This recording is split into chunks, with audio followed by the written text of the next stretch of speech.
Erradicar la pobreza, promover el trabajo decente, el pleno empleo, la igualdad, el bienestar social, la justicia para todos. Pero ¿quién podría estar en contra de la justicia social? Esto es Datos Noticias. Comenzamos.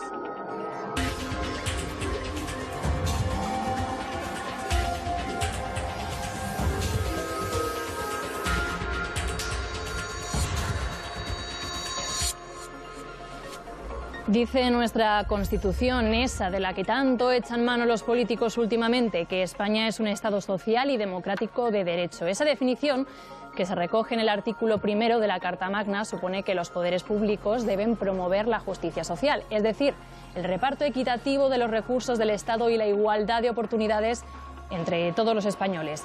La ONU define la justicia social como el principio fundamental para lograr la convivencia pacífica y garantizar la dignidad humana. Por eso le ha dedicado un Día Mundial de los que nos hacen preguntarnos qué es y para qué sirve esto de la justicia social. Hola, ¿qué tal? Buenas tardes. Sociedades equitativas en las que las necesidades básicas de todos los ciudadanos están cubiertas. Es el ideal de la justicia social. Los derechos de los que disfrutamos, recogidos en la Constitución y que ningún partido político discute, son fruto de este principio incompatible con la corrupción y los privilegios y del que parece haberse adueñado la izquierda en los discursos, quizá por una cuestión de impuestos. Seguir cobrando mientras estás enfermo, ir al colegio cada día o recibir atención sanitaria gratuita, vacaciones pagadas, pensiones de jubilación o subsidios de desempleo. Son conquistas sociales que casi nadie discute y que responden a un concepto que nació en la Revolución Industrial y que llamamos justicia social. Que abarca todo aquello que permite un mínimo de igualdad de oportunidades y que satisface las necesidades humanas básicas. Según esta idea, en España también hay mucha injusticia social, sobre todo desde la crisis. Pobreza energética, desahucios, escasa atención a los dependientes y mayores o falta de empleo. Cuando se consigue armónicamente establecer un mecanismo institucionalizado de distribución de los recursos sociales, por supuesto a través de la vía política, a través del Estado, es cuando podemos hablar de que se realiza la justicia social. Es decir, que la justicia social supone la implicación del Estado a cambio del pago de impuestos en asuntos como la salud, educación o seguridad. Es lo que llamamos bienestar, algo que en unos supuestos mínimos no pueda cuestionar ningún partido. Que los ricos podían seguir siendo ricos, ¿no? Es decir, que no se veía amenazada su existencia, siempre y cuando pagaran una serie de impuestos que después el Estado redistribuía a los pobres. Y así fue hasta que llegan los problemas de financiación de los estados. En los años 80, Reagan en Estados Unidos y Thatcher en Europa renuncian con sus políticas a mantener el estado de bienestar establecido. La globalización tampoco ha contribuido al ayudar a que los ricos escondan su dinero en paraísos fiscales. Sobre la clase media es sobre la que recae fundamentalmente, y los impuestos indirectos, el satisfacer las necesidades que antes, digamos, las personas, digamos, más poderosas económicamente, pues contribuían a satisfacer, por tanto, las necesidades de los más menesterosos, ¿no? O sea que ese pacto social, yo diría que se ha roto, pero se ha roto unilateralmente por parte de los ricos. Los impuestos son la manera más práctica que las sociedades avanzadas conocemos para repartir la riqueza, aunque lo de pagarlos y quién tiene que hacerlo sigue siendo motivo de disputa. Los partidos de derecha tienden a bajar los impuestos, con lo cual para satisfacer las necesidades de este gasto al que también se comprometen, pues se suben los impuestos indirectos, pero bajan los impuestos directos. La izquierda pues tiende a hacer lo contrario y así sucesivamente, ¿no? Los países con más justicia social son los que tienen clases medias más fuertes y también los que más impuestos pagan. Suecia, Finlandia, Dinamarca o Francia sitúan su presión fiscal por encima del 40% del Producto Interior Bruto. En España nos quedamos en un 33%. Hoy se ha celebrado en el Congreso la penúltima sesión de control al Gobierno, aunque la verdad es que podríamos llamarla sesión de pre-campaña. Ya os lo contábamos ayer y hoy se confirma. Las elecciones han tomado de lleno el Congreso y los diputados han subido el tono. Hemos oído mucho ruido, insultos, bronca y eso que menos mal, que pedían moderación. Nadie hizo tanto daño a España nunca en tan poco tiempo. Empaquete el colchón porque lo sacará de Moncloa dentro de 2 meses.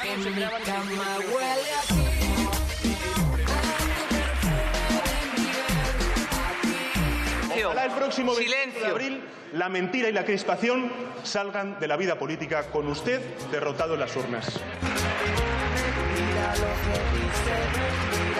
Está dibujando una España la que solo... Ustedes llegaron al gobierno, podríamos decir, a pesar de ustedes. Imponer estos recortes es la prueba más evidente de que ustedes no son de fiar.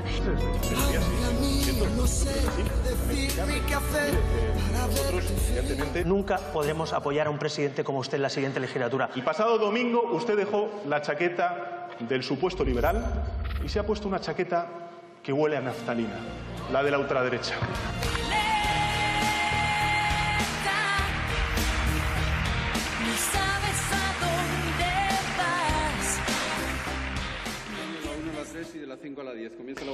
Bueno, pues la jornada parlamentaria ha seguido después, afortunadamente menos bronca y más fructífera. El Senado ha aprobado hoy el endurecimiento de las penas de tráfico con el apoyo de todos los grupos, salvo de Unidos Podemos y sus confluencias. Se modificará el Código Penal para castigar con 9 años de cárcel a los que, conduciendo ebrios o con exceso de velocidad, provoquen un accidente con más de 2 muertos. Y se establecen penas de hasta 4 años por huir tras un accidente.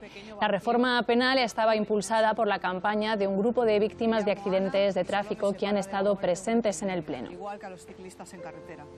Al adelantar a un ciclista, mantén la distancia. Medidas en relación con la transferencia de competencias al País Vasco. Lo que no ha logrado aprobar el Senado es una declaración institucional contra la LGTBI-fobia en el deporte. Hacía falta unanimidad de todos los grupos y el único senador de Vox la ha rechazado porque incluye, dice, el término machismo y la ideología de género. Tal y como ha sido presentada, comienza la votación. En el juicio del Procés, en el Supremo, declara a esta hora Carles Mundó, ex consejero de Justicia, y acaba de terminar la de Gobernación, Meritxell Borràs. La primera acusada, que no está en prisión provisional. Durante el día hemos escuchado 2 estrategias distintas en Josep Rull y Dolors Bassa. El exconseller de Territorio ha seguido una defensa más política, al estilo de Junqueras, y ha reconocido que desobedeció al Constitucional porque para él no tiene autoridad moral y prefirió inspirarse en el de Canadá. En cambio, la exconsellera Bassa ha dicho que acataron las resoluciones del Constitucional, pero que ella creía que celebrar el referéndum no era delito, solo un conflicto de intereses que acabaría resolviéndose. En lo que sí han coincidido los dos y en la línea del resto de acusados es que la declaración de independencia fue meramente política, una expresión de la voluntad popular. Según Ruiz, solo teorizaron con ser independientes. El día 7 de septiembre de 2017. Una falta de legitimidad moral del Tribunal Constitucional por ser sistemáticamente instrumentalizado por el Gobierno del Estado dentro de la Constitución española. Si hay voluntad política, es posible hacer un referéndum. Como Gobierno, a partir de la suspensión de la ley, no hicimos nada más. ¿No valoraron la posibilidad de desconvocar el referéndum? ¿No la valoraron? No valorábamos porque creíamos que no era delito. Los 3 miembros conocidos de la conocida como la Manada de Collado Villalba en Madrid han sido condenados por un delito de agresión sexual continuada a una joven en marzo de 2015. 2 de ellos a penas de 15 años de cárcel y el tercero a 14 años. El tribunal ha considerado clave lo que ha llamado intimidación ambiental, que es el efecto intimidatorio que puede tener sobre la víctima el mero hecho de verse rodeada de varias personas, especialmente si tienen mayor de edad o corpulencia. Mañana comienza en el Vaticano una histórica cumbre para tratar la plaga de abusos dentro de la Iglesia, que reunirá a casi 200 líderes religiosos. Las víctimas esperan que el Papa Francisco traduzca su tolerancia cero en medidas concretas para que esta cumbre no quede en un mero lavado de imagen. Hoy el comité organizador ha comenzado a escucharlas y entre ellas está el español Miguel Hurtado. No más encubrimiento, acabad con los secretos, transparencia. Las víctimas de los abusos piden justicia, pero no divina, que es como durante décadas, quizás siglos, la Iglesia Católica ha afrontado los casos de pederastia cometidos por religiosos. El Papa Francisco está dispuesto a cambiarlo. Por eso ha convocado la primera cumbre que tratará el tema de los abusos sexuales entre el clero. Será a puerta cerrada en el Vaticano. But we need to go from speeches to action. That is what the people of God expect of us. En ese conclave antiabusos participan 190 altos cargos de la Iglesia. El mensaje que quiere trasladarles el Papa, que se acabó la omertá, lo de proteger a los abusadores y esconder bajo la alfombra vaticana los abusos. Los que sufrieron en sus carnes ese calvario no acaban de creérselo, como Miguel Hurtado, español, violado durante años por un fraile de Montserrat. El principal problema en la Iglesia, aun siendo muy grave, no son los abusos, es la impunidad. Es el creerse que el clero está por encima de la ley. Que mientras que si una persona civil comete un delito va a prisión, que cuando un sacerdote abusa de un menor, pues con 4 Ave Marías y 3 Padre Nuestros, el problema se soluciona. 35 años después de que salieran a la luz los primeros abusos en Irlanda y Estados Unidos, la Iglesia todavía no ha dado cifras. Según informes independientes, habría unos 100.000 casos en todo el mundo. Las víctimas creen que son muchos más. In that building back there are hundreds and thousands of pages and files about individuals that they know have raped and assaulted children, and why don't we know who these people are? La cumbre también abordará los abusos a adultos y a religiosas, siervas de Dios que a menudo acababan convertidas en siervas sexuales de sacerdotes, como Yolanda, esta monja chilena que ahora se decide a hablar. Es normal que un curita se te acerque a una religiosa y te abrace por la espalda y te pone las manos por detrás y te hace caricias de arriba a abajo, después se te acerca a tu pecho. Hasta ahora el Vaticano ha llamado pecados a lo que son delitos y ovejas descarriadas y manzanas podridas a los curas violadores y pederastas. Queda por ver si algún día rinden cuentas, no ante Dios, sino ante los tribunales.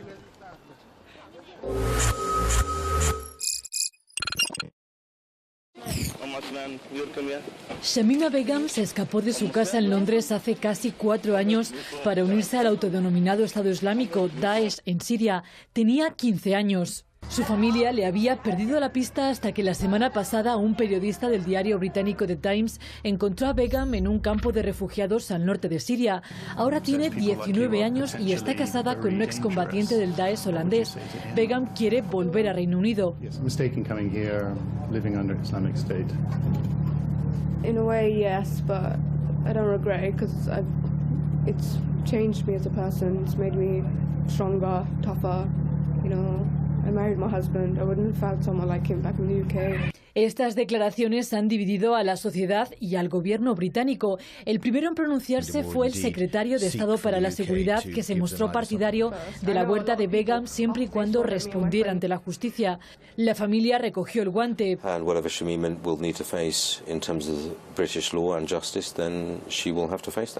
Sin embargo, la última palabra la tiene el ministro de Interior, que ha decidido revocarle la nacionalidad británica. If Shamima Begum is entitled to the nationality of another country, which appears to be the case, then the Home Secretary is entitled in law to revoke her British nationality status. Para no convertirse en apátrida, Begum podría intentar conseguir la nacionalidad bangladesí, de donde son sus padres, o la holandesa, la de su marido. En los últimos 6 años, más de 400 británicos que viajaron a Siria e Irak para unirse al Daesh han retornado. Algunos han sido juzgados y cumplen condena. Otros se han cogido a un plan intensivo de desradicalización. El caso de Begum es peculiar por mediático, por destapar para la sociedad una caja de Pandora que los gobiernos occidentales tienen sobre la mesa, el futuro de los excombatientes extranjeros del Daesh.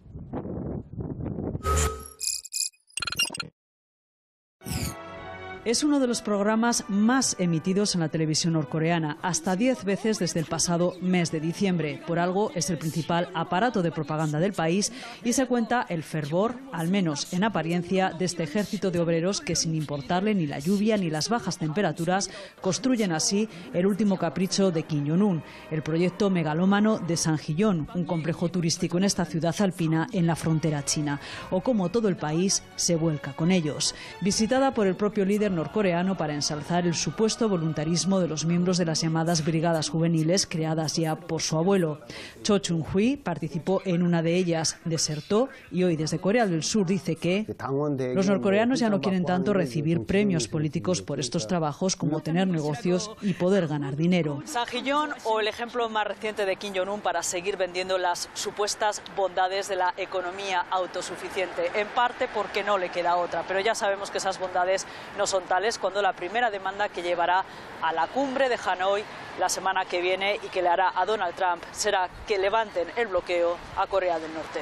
Y último ejemplo también para las organizaciones de derechos humanos de auténtico trabajo esclavo disfrazado de lealtad.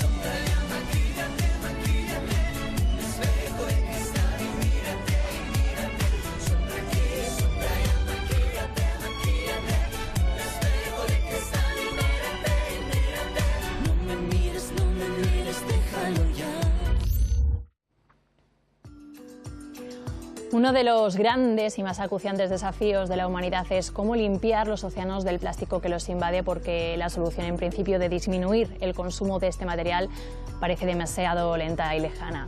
En las dos noticias hace tiempo que seguimos el invento de un joven holandés para retener el plástico oceánico. Su último experimento en mar abierto fracasó y ahora estudia cómo solucionarlo.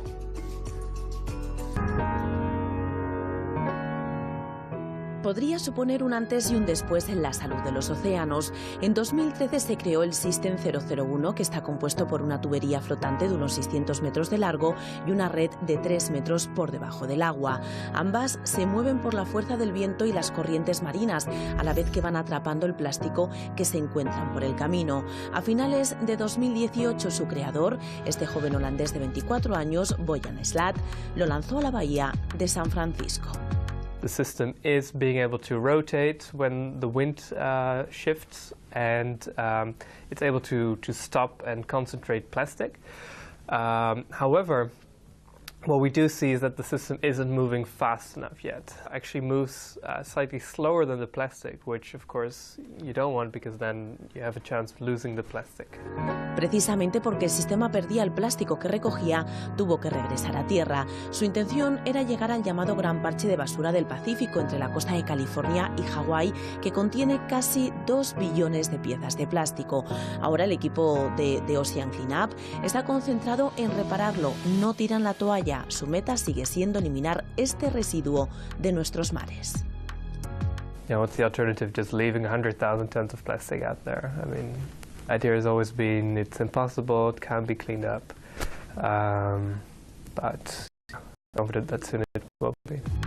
El System 001 tiene luces que funcionan con energía solar, sensores y cámaras para recopilar datos y localizarlo permanentemente. Con una flota de 60 sistemas como este podrían recoger el 50% del plástico de la isla de la basura del Pacífico en 5 años y desde ahora hasta 2020 el 90% del plástico que hay en el mar.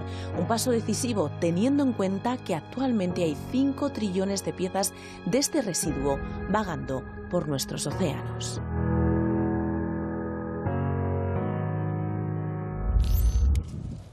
Es muy raro verlo así, entre la hierba, no solo porque sea de día, sino porque está vivo. Es uno de los pocos pangolines que han conseguido rescatar, así, del mercado negro. Estos mamíferos son los más codiciados entre los traficantes de especies. More than 120 tons of pangolins were trafficked globally. So that's the scale of the seizure that we're talking about. La demanda masiva de la carne de estos curiosos animales ha provocado que sus 8 especies, incluyendo las 4 africanas, estén en peligro de extinción. En África su caza se ha triplicado.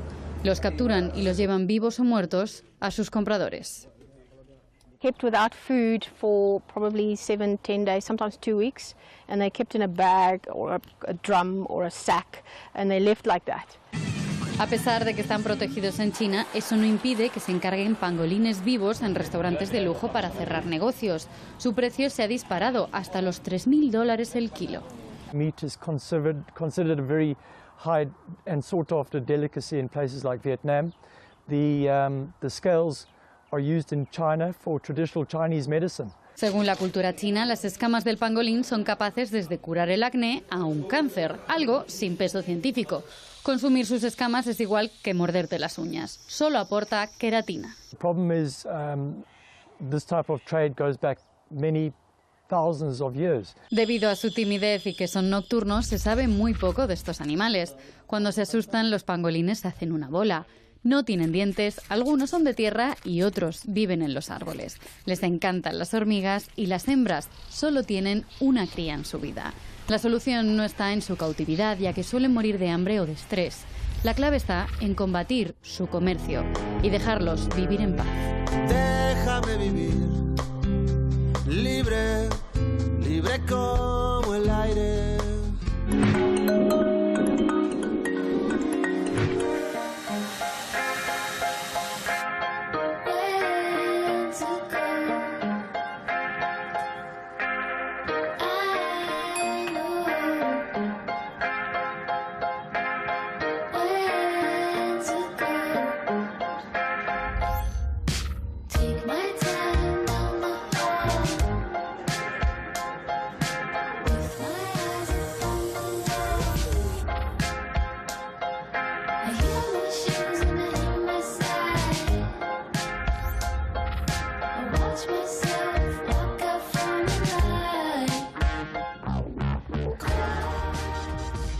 El poder de la pluma es el lema con el que el Festival de Cine Gay, Lesbi, Trans de Bilbao quiere invitarnos a todos a vivir la diversidad desde la normalidad. En esta edición, el cineasta y activista indio Sridhar Rangayan recibirá el premio honorífico del festival por su compromiso en la lucha del colectivo LGTBI en la India. Sridhar Rangayan da voz desde los 90 a historias censuradas en la India, en la gran pantalla y en la sociedad, donde la homosexualidad está despenalizada pero no aceptada. Now what they feel also it's wrong is like homosexuality is against Indian culture. Now that has to change. That is a big step for us to do. So we have to now talk to the families, talk to youngsters to say that it's all right. It's just a sexual orientation and you can live now very more freely. Guionista, director, promotor del festival LGTBI Cassis de Bombay. Suya es la primera película sobre la realidad transexual en la India, alabada por la crítica y nunca estrenada en su país. Al Festival Cinegoac de Bilbao trae Evening Shadows, una historia familiar que, más allá de una relación gay, muestra a la mujer en una sociedad patriarcal. When youngsters come out and say, I'm gay, I'm lesbian, the parents do not understand what it means, you know. So cinema actually can really impact families. So we need more cinema, both fiction and non-fiction, because it's really important to see actual LGBT people in documentaries. But it's also important to see fiction because I think that immediately reaches people's mind. Look at you. Este año tenemos thrillers, tenemos comedias, o sea, no tenemos películas específicamente de nicho o específicamente que hablen de relaciones, obviamente que sí. Empiezan a llegar historias que son simplemente eso, historias, buenas pelis donde en las tramas aparecen personajes LGTB. Cinegoac, el Festival Internacional de Cine y Artes Escénicas Gay Lesbo Trans de Bilbao, en esta edición, la 16, reivindica la expresión de género, mostrarte tal como eres, el poder de la pluma.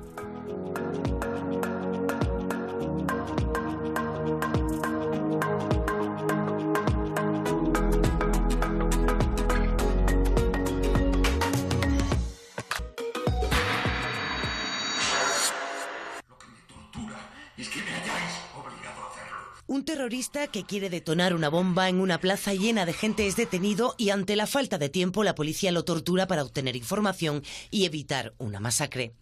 La obra Joseca torturado plantea un dilema moral. ¿Es aceptable la tortura en algún caso?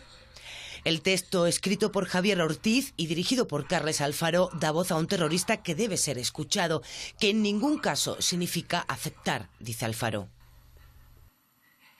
Hay una doble moral y un miedo que se retroalimentan, que hace que muchas veces no nos enfrentemos a un tema como, en este caso, la tortura, en el que probablemente todos estamos en contra de la tortura. De hecho, nuestra Constitución así lo dice: bajo ningún pretexto se puede ejercer la tortura, pero todos sabemos que existe.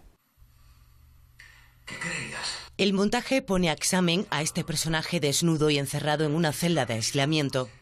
Iván Heromés interpreta un duro papel que le mantiene durante 1 hora en escena. Cuidado.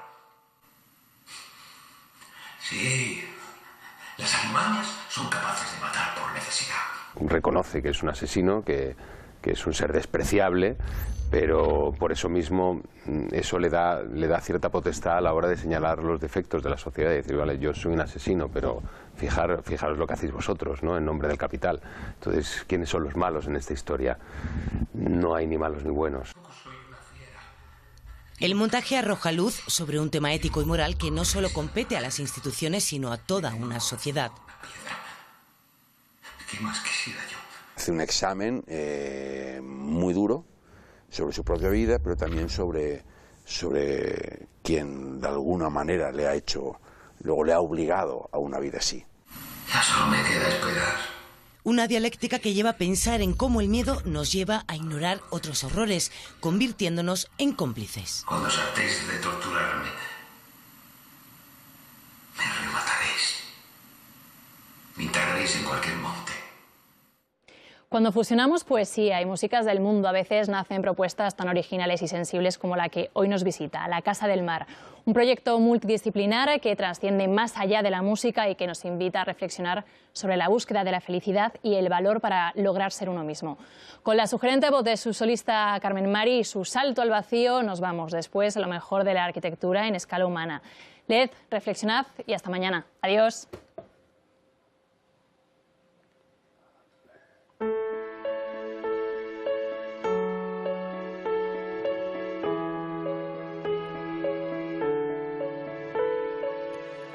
Vuelvo a imaginar que después de ayer ya nada es igual.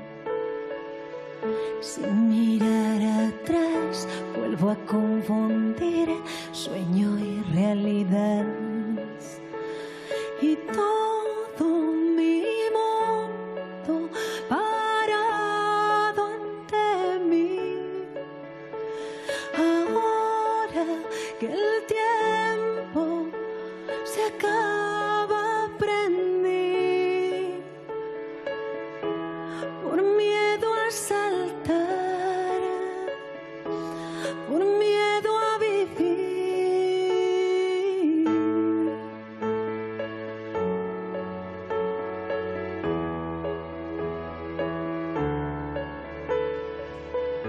Hoy, igual que ayer, vuelvo a recorrer cada habitación. Puertas sin abrir, trenes que se van, barcos sin timón. Y todo mi mundo parado ante mí. Ahora que el viento me aleja de aquí, por miedo a saltar, por miedo a vivir, por miedo a saltar, por miedo a vivir. Nos quedamos suspendidos en un espacio sin oxígeno, en una palabra gastada. Se borraron los senderos, llegamos tarde a la vida y allí, detrás del miedo, quedaron nuestras alas quebradas en la última playa.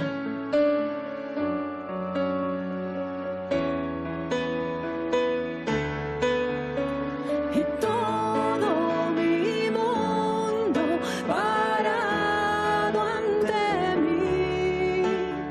La